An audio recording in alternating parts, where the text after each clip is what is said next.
নমস্কাৰ বন্ধুসকল, welcome to maths class. আমি কৰি আছিলোঁ আহিবলগীয়া আপোনালোকৰ ADRE 2.2 স্কিল টেষ্টৰ কাৰণে 28 ডেজৰ ফ্ৰী কোৰ্স এটা, য'ত আমি MS PowerPoint, MS Word and MS Excelৰ আহিব পৰা যিমান ইম্পৰ্টেণ্ট বস্তু আছে তাৰ পৰা তো গোটেইখিনি আমি এফালৰ পৰা বেসিক লেভেলৰ পৰা হাই লেভেললৈ গোটেইকেইটা আমি কভাৰ কৰিবৰ চেষ্টা কৰিছিলোঁ। অলৰেডি আমি MS PowerPointটো কভাৰ কৰিছোঁ। তাত MS PowerPointৰ যিখিনি বস্তু আপোনালোকৰ এক্সামত আহিব পাৰে বা তাতকৈ টান লেভেলৰ আমি বস্তুসমূহ MS PowerPointত কভাৰ কৰিছোঁ। ঠিক আছে, তাৰপিছত আমি এটা মক টেষ্ট কৰিছিলোঁ। যদিহে চোৱা নাই আপোনালোকে গোটেইকেইটা ভিডিঅ' ডেছক্ৰিপশ্যনত প্লেলিষ্টৰ লিংক পাব ADRE স্কিল টেষ্ট বুলি কেনে। তো সেই প্লেলিষ্টত গৈ আপোনালোকে ADRE স্কিল টেষ্টৰ এইবাৰৰ ভিডিঅ'সমূহৰ লগতে লাষ্ট ইয়াৰৰ ভিডিঅ'সমূহ চাব পাৰিব। লগতে বহুকেইটা মক টেষ্ট কৰি থোৱা আছে, প্ৰিভিয়াছ ইয়াৰৰ মেমৰি বেছ পেপাৰ কৰোৱা আছে, তো সেইসমূহ আপোনালোকে চাই ল'ব পাৰিব। ঠিক আছে, লগতে লাষ্ট ইয়াৰৰ মোৰ এক্সপিৰিয়েঞ্চৰ ওপৰতো এটা ভিডিঅ' দিয়া আছে, সেইটো আপোনালোকে চালে নিশ্চয় আপোনালোকৰ বহুখিনি মনত থকা প্ৰশ্ন দূৰ হ'ব। ওকে, তো আজি হ'ল আমাৰ ডে 8, অৰ্থাৎ আমি 7টা ক্লাছ কমপ্লিট কৰিছোঁ। আজি হ'ব 8 নম্বৰটি ক্লাছ। এতিয়া আমি কৰি আছিলোঁ MS Word। MS Wordৰ বেছিক কিছুমান বস্তু আমি লাষ্ট ক্লাছত কমপ্লিট কৰিলোঁ। আজি আমি MS Wordৰ টেবুলৰ ওপৰত ডিছকাছ কৰিম।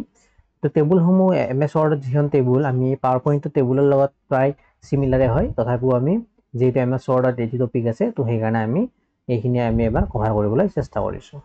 ওকে, তো MS Wordত আমাৰ যি আছে আমি টেবুলৰ ওপৰত আজি আমি সেইখিনি কমপ্লিট কৰিম। ঠিক আছে, তো আৰম্ভ কৰিছোঁ ভিডিঅ'টি। লগতে আমাৰ চেনেলটি আপোনালোকে ছাবস্ক্ৰাইব কৰি থ'ব, কাৰণ ইয়াত আপোনালোকৰ ADREকে ধৰি আৰু বিভিন্ন ধৰণৰ এক্সামৰ কাৰণে চেণ্ট্ৰেল গভৰ্ণমেণ্ট হওক বা ষ্টেট গভৰ্ণমেণ্টৰ হওক এক্সামৰ কাৰণে আপোনালোকে সকলোখিনি পাবলগীয়া ইম্পৰ্টেণ্ট বস্তু ইয়াত পাই যাব। লগতে যিহেতু NTPCৰ এক্সাম আহিবলগীয়া আছে, তো তাৰ ওপৰতো মই কেইটামান ক্লাছ ল'বলৈ চেষ্টা কৰিম NTPC গ্ৰেজুৱেট আৰু 12 লেভেলৰ। ঠিক আছে, তো আৰম্ভ কৰিছোঁ আজিৰ ভিডিঅ'টি। আজিৰ কুৱেশ্যন পেপাৰখন এবাৰ চাই লৈছোঁ। এইখন আজিৰ ডে 8। সময় আপোনালোকৰ 15 মিনিট সময় থাকে, সময় নাথাকে আপোনালোকে ভাগ কৰি ল'ব লাগে। তো টাইম মেনেজমেণ্ট কেনেকৈ কৰিব সেইটো মই যিটো মাই এক্সপিৰিয়েঞ্চৰ ভিডিঅ' বনাই থোৱা আছে ADRE স্কিল টেষ্টৰ ওপৰত যোৱাবাৰৰ, তাত মই শিকাই দিছোঁ টাইমটো কেনেকৈ আপোনালোকে মেনেজ কৰিব পাৰিব। সাধাৰণতে আপোনালোকে যেতিয়া এক্সামত প্ৰিপেয়াৰ হ'ব তেতিয়া আপোনালোকে MS PowerPointটো আগে ট্ৰাই কৰিব। তাত আপোনালোকে 10 মিনিটতকৈ বেছি সময় নল'ব। নেক্সট আপোনালোকে ট্ৰাই কৰিব MS Excel, তাতো 15 মিনিটতকৈ বেছি সময় নল'ব। তাৰপিছত লাষ্টত MS Wordত মুভ কৰিব, কাৰণ ইয়াত এটা পেৰেগ্ৰাফ দি থাকিব। পেৰেগ্ৰাফটো যিমান সোনকালে টাইপ কৰিব পাৰে সিমান সোনকালে আপোনালোকৰ MS Wordটো কমপ্লিট হ'ব। তো সেইকাৰণে MS Wordটো হ'লকৈ লাষ্টত কৰিব, Excel আৰু PowerPointটো প্ৰথমতে কমপ্লিট কৰি ল'ব। ঠিক আছে, তো আজিৰ এখন কুৱেশ্যন পেপাৰ, তো কি দিয়া আছে আমি সেইমতে আমি ধুনীয়াকৈ কৰি যাম। আমি আগৰ বাৰৰ দৰে প্ৰথমতে নিজৰ নামত থকা ফাইলটো অপেন কৰিছোঁ। তাত আমি কি কৰিম, যিখন ৱৰ্ড ডকুমেণ্ট আছে তো সেইখন অপেন কৰিম। হ'ল, তো সিদিনা আছিল এইখন, তো এইখন আমাক নালাগে, তো আমি নিউ ডকুমেণ্টত যাম। নিউ ডকুমেণ্টত গৈ বা এইখন নিউ ডকুমেণ্টত গ'লোঁ, গৈ কিনে এইখন ছেভ কৰি লৈছোঁ। ফল্ডাৰত গৈ নামেৰে ছেভ কৰি লৈছোঁ। ঠিক আছে,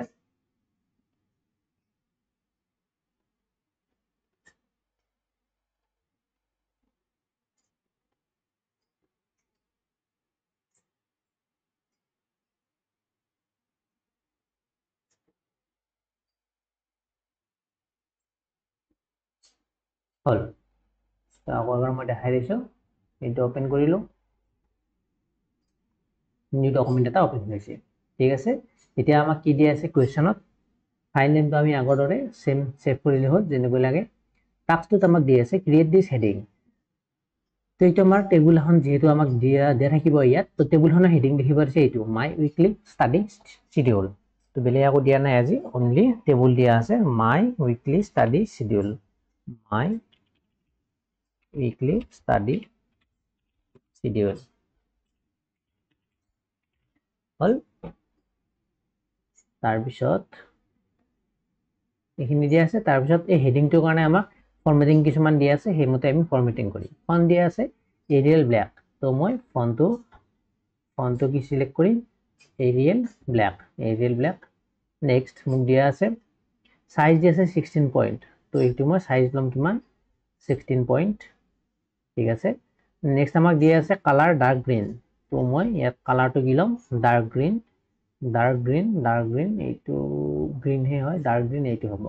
ওকে, নেক্সট আমাক কি দিয়া আছে বোল্ড কৰিব দিছে তো মই এইটো কি কৰিম বোল্ড কৰি লম অলৰেডি এৰিয়েল বিলাকটো অলৰেডি বোল্ডে হৈ থাকে নেক্সট আমাক সেন্টাৰ এলাইন কৰিব দিছে তো মই এইটো সেন্টাৰ এলাইন কৰি লম ঠিক আছে সেন্টাৰ এলাইনমেন্ট কৰিবলৈ আপোনালোকে শৰ্টকাট ইউজ কৰিব পাৰে শৰ্টকাট হ'ল কন্ট্ৰল প্লাছ ই তো কন্ট্রোল প্লাস ই প্রেস করে নিজে নিজে শর্টকাট হয়ে যাব সরি সেন্টার লাইন হয়ে যাব ঠিক আছে ইয়ালে নেক্সট আমাক কি দিয়া আছে টাস্ক সেট কৰিছে ইনসাৰ্ট দা ফলোইং টেবল এই টেবুলখন আমি ইনসাৰ্ট কৰিব লাগে তো টেবুলখনত চাম মই কেইটা কলম আছে এটা দুটা তিনিটা চাৰিটা কলম ৰ কেইটা আছে এটা দুটা তিনিটা চাৰিটা পাঁচটা ছয়টা ৰ আছে চাৰিটা কলম আছে তো ইনসাৰ্ট কৰিম ইনসাৰ্টত যাম টেবুলত যাম আমি ইয়াত ইনসাৰ্ট কলমত সৰি ইনসাৰ্ট টেবুলত যাম তাৰ পিছত আমাক কলম লাগে চাৰিটা ৰ লাগে ছটা ৰ লাগে আমাক ছটা ঠিক আছে 6 তাৰ পিছত মই এন্টাৰ প্ৰেছ কৰিম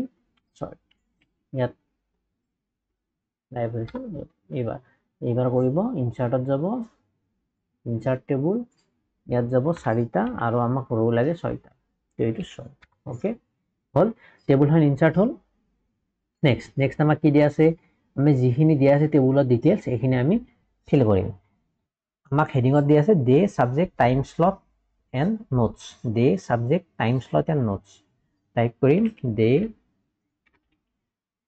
নেক্সট হ'ব সাবজেক্ট টাইম স্লট তাৰপিছত আছে নোটস আছিল নে নোটস ঠিক আছে তাৰপিছত ডে কেইটা দিয়া আছে Monday Tuesday Wednesday Thursday and Friday Monday, Tuesday, Wednesday, Thursday, and Friday. All এইটা দিয়া আছে আমাক next subject দিয়া আছে MS Word, MS Excel, PowerPoint, MS Word, MS Excel, PowerPoint, MS Word, MS Excel, PowerPoint,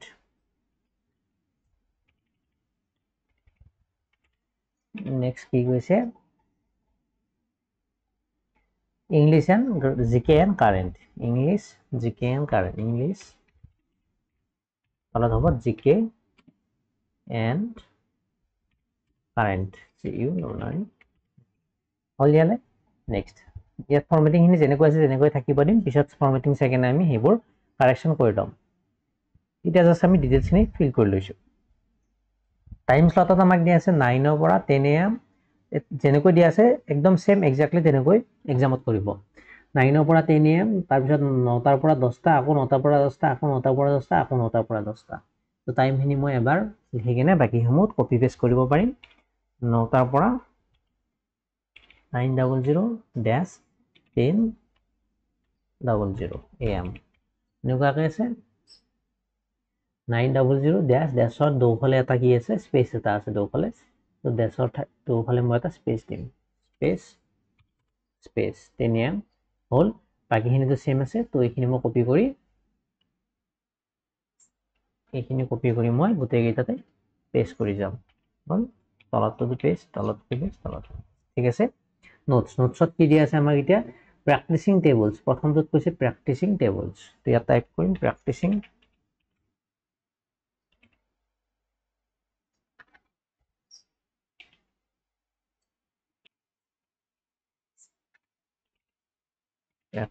tables হল তলত কি দিয়া আছে আমাৰ তলত কৈছে সৰি তলত দিছে ইন্ট্ৰো টু ফৰ্মুলাস পাওয়াৰপয়েন্ট ৰিভিজন তাৰ পিছত এইটো হ'ব ইন্ট্ৰো টু ফৰ্মুলাস তাৰ পিছত PowerPoint revision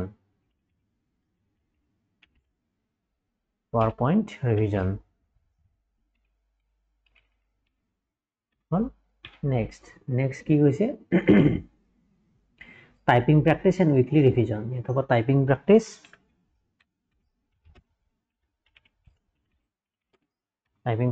next ho weekly revision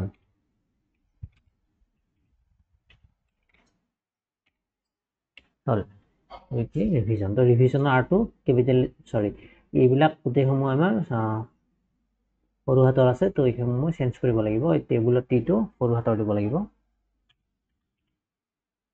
ফৰ্মুলাছৰ f টো স্মল লেটাৰ ৰিভিজনৰ r টো স্মল লেটাৰ প্ৰেক্টিছৰ p টো স্মল লেটাৰ আৰু ৰিভিজন ঠিকে আছে হল আমাৰ যেনেকৈ ডিটেইলছ নিছিল সেইমতে আমি ফিল আপ কৰিলো এতিয়া আমাক কি দিয়া আছে টাস্কবোৰত আহিছো টেবুল ফৰমেটিং তো টেবুলটো কেনেকুৱা ফৰমেটিং কৰিব লাগিব সেইখিনি আমাক দিয়া আছে চাই লৈছো টেবুল ষ্টাইল কি ৰাখিব দিছে গ্ৰিড টেবুল 5 ডাৰ্ক এসেন্ট 1 তো এইটো টেবুল আমি এনেকুৱা ফৰমেটৰ টেবুল আমি এনেকুৱা ষ্টাইলৰ টেবুলখন আমি সিলেক্ট কৰিম তো এই টেবুলখন ফাৰ্স্ট আমি ইয়াত সিলেক্ট কৰিলাম এইটোত গৈ কিনে টেবুলখন সিলেক্ট কৰি ললো টেবুলখন সিলেক্ট হ'ল তাৰপিছত আমি ডিজাইনত যাম ডিজাইনত আমি বিচাৰিম ডাৰ্ক ষ্টাইল 5 তো গ্ৰিড ষ্টাইল 5 তো এইটো কি গ্ৰিড টেবুল 4 চাব এইটো ফাৰ্স্ট সেকেন্ড থাৰ্ড ফোৰ্থ 5 লাগে তো 5 নম্বৰ আহিম এইটো হ'ল গ্ৰিড টেবুল 5 ডাৰ্ক তাৰপিছত আমাক কি দিয়া আছিল এসেন্ট 1 তাৰ মানে সেই কলমটোৰ সেই ৰটোৰ আমি প্ৰথমটোত যাম এইটো কি গ্ৰিড টেবুল 5 ডাৰ্ক এসেন্ট 1 তো এইটো লাগে আমাক তো এইটো মই সিলেক্ট কৰিলো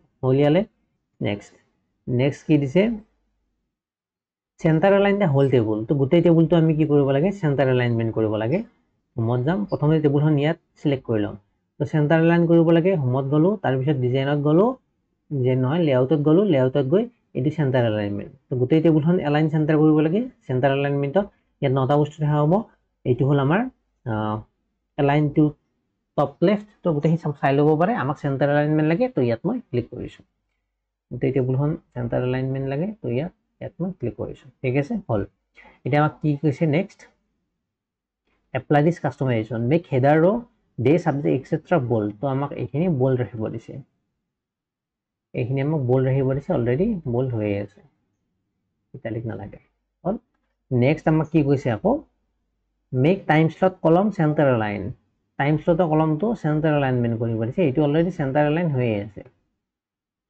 তাৰপিছত কৈছে ইনক্ৰিজ ৰ হাইট টু মেক ইট ৰিডেবল তাৰমানে পঢ়িব পৰাকৈ হাইটটো ইনক্ৰিজ কৰিব দিছে তাৰপিছত আমাক কোনো ধৰণৰ কি দিয়া নাই ফন্ট ষ্টাইল দিয়া নাই তো ফন্ট ষ্টাইলটো আমি চেঞ্জ কৰি ল'ব পাৰোঁ তো নিৰ্দিষ্ট ফন্ট ষ্টাইল যিহেতু দিয়া নাই আমাক এপ্লাই কৰিবলৈ আমি চেঞ্জ কৰি ল'ম কাৰণ এৰিয়াবিলাকটো বহুত ডাঙৰ আহিছে তো আমি টাইমছ নিউ ৰোমান চেঞ্জ কৰি ল'লোঁ হ'ল তো গোটেইসমূহ বোল্ড হৈ আছে চাগে এইটো মই আবাৰ বোল্ডটো নোহোৱা কৰি ল'লোঁ নেক্সট আমি ইয়াত বোল্ড কৰি ল'ম এইখিনি বোল্ড লাগে আৰু কালাৰটো আমাৰ গ্ৰীণ হৈ আছে আমাক কালাৰটো ধৰি দিয়া নাই তো মই ব্লেক সিলেক্ট কৰিম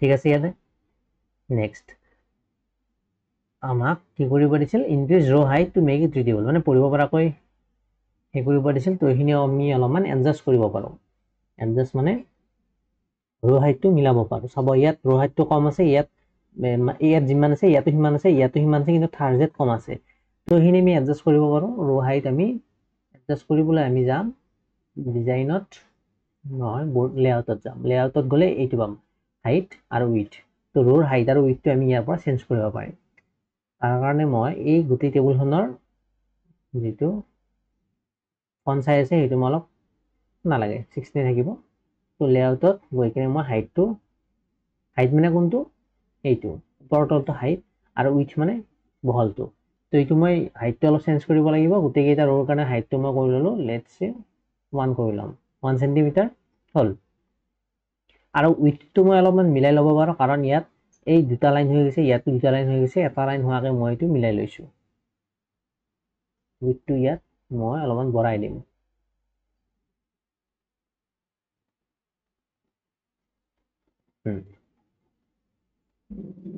ইয়াত কভাৰ হ'বনে নহয় অলপমান কমাই দিছো থাও দুটা লাইন হলেও হ'ব বা এইটো আমি কমাই দিব পাৰো এইটো আমাক ইমান নালাগে তো এইটো মই কমাই দিলো প্লাস এইটোটো মোক ইমান নালাগে এইটো মই কমাই দিব পাৰো এইটোটো মোক ইমান নালাগে তো এইখিনি মই কমাই দিব পাৰো তেতিয়াহ'লে এইটো অলপমান কমি আহিব ওকে তো নিজৰ ইচ্ছামতে মানে ৰিডেবল ফৰ্মত আমি অলপমান চেঞ্জ কৰি ল'ব পাৰো ঠিক আছে কিন্তু বেছি উল্টা নকৰাই ভাল এক্সামৰ কথা যি দিয়া থাকে তেনেকৈ কৰিলে বেছি ভাল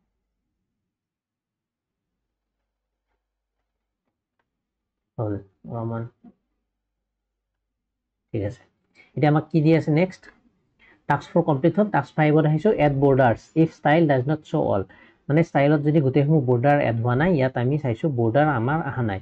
তো বৰ্ডাৰটো আমি চিলেক্ট কৰিম, ইয়াত টেবুলখন চিলেক্ট কৰি ডিজাইনত যাম, ডিজাইনত গৈ আমি বৰ্ডাৰত চিলেক্ট কৰিম। ইয়াত আমাক অল বৰ্ডাৰ চিলেক্ট কৰিব দিছে, ইয়াত কৈছে অল বৰ্ডাৰ চিলেক্ট কৰিব দিছে। তো মই ইয়াত অল বৰ্ডাৰ চিলেক্ট কৰিম, এইটোত বৰ্ডাৰত গৈ অল বৰ্ডাৰ মই চিলেক্ট কৰি লৈছোঁ। ঠিক আছে, হলিয়ালে ঠিক আছে। তাৰপিছত কৈছে চুজ অল বৰ্ডাৰ হ'ল, তাৰপিছত আমি ছেভ কৰিব লাগে। তো বাকী একো নাই, তো ফাইলটো মই ছেভ কৰিলে হ'ল। Ctrl+S প্ৰেছ কৰি মই এইটো ছেভ কৰিলোঁ। ঠিক আছে, তো আজিৰ যিখিনি আমি কৰিবলগীয়া আছিল সেইখিনি বুজি পালে নিশ্চয়। টেবুল এখনত আৰু কি কৰিব পাৰি মই এবাৰ দেখাই দিব খুজিছোঁ। ডিজাইনত গৈ কিনে আমি ইয়াত বিভিন্ন ধৰণৰ ষ্টাইল আমি চিলেক্ট কৰিব পাৰোঁ, সেইটো মই অলৰেডি ক'লোঁ। ইয়াত শ্বেডিং চিলেক্ট কৰিব পাৰি, কালাৰ কেনেকুৱা দিব, গোটেই টেবুলখনৰ কালাৰটো আমি চেঞ্জ কৰিব পাৰোঁ। ইয়াত বৰ্ডাৰৰ ষ্টাইলটো চেঞ্জ কৰিব পাৰোঁ, ইয়াত যেনেকুৱা টাইপৰ বৰ্ডাৰ লাগে আমি ইয়াৰ পৰা চেঞ্জ কৰি বৰ্ডাৰৰ টাইপটো দি দিব পাৰোঁ। হ'ল, তাৰপিছত বৰ্ডাৰৰ পেইনৰ কালাৰ এইবিলাক চেঞ্জ কৰিব পাৰি, আৰু বৰ্ডাৰত পেইণ্ট কৰিব পাৰি কিছুমান। তেতিয়াহ'লে এই বৰ্ডাৰটো কি হৈ গ'ল, ৰেড কালাৰৰ হৈ গ'ল। তো এইখিনি আমি কৰিব পাৰোঁ। তো এইটো আমি ছেভ কৰিলোঁ। তো এইখিনি আছিল আজিৰ ভিডিঅ'টিত। নেক্সট ক্লাছ 9ত আমি অৰ্থাৎ ডে 9ত আমি আৰু কিছুমান MS Wordৰ কিছুমান ইম্পৰ্টেণ্ট বস্তু ডিছকাছ কৰিম। তো আজিলৈ মানে ভিডিঅ'টো চাই ভাল পালে ভিডিঅ'টো লাইক কৰি দিব, চেনেলটি ছাবস্ক্ৰাইব কৰি থ'ব। Thank U.